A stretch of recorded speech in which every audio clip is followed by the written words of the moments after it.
Mission Impossible has had some of the most iconic directors helming the movies. We've had the legendary Brian De Palma directing Mission Impossible, the first part of this wonderful movie franchise. We had John Woo directing Mission Impossible 2.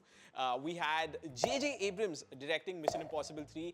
And we had Brad Bird directing Mission Impossible 4. Well, it's time to talk about my favorite top 10 moments from the Mission Impossible franchise. And let's start with number 10, the opening scene of Mission Impossible 3. Of course, J.J. Abrams directed Mission Impossible 3. And we have a confrontation scene between the late Philip Seymour Hoffman and Tom Cruise. And basically, Tom Cruise is held hostage with Lucia's character, which is, of course, played wonderfully by Michelle Monaghan.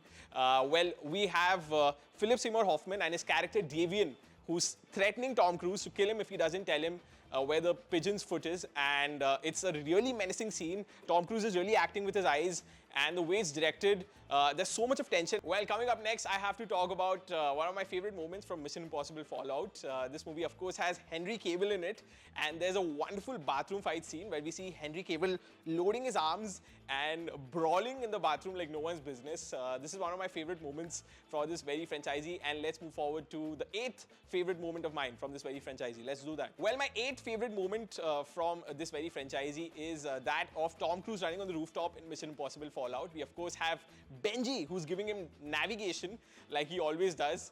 Well, there are some really funny exchanges between the both of them, and we see Tom Cruise running on rooftops, running through offices, and yes, all in all, a really iconic scene. 94.3 Radio 1.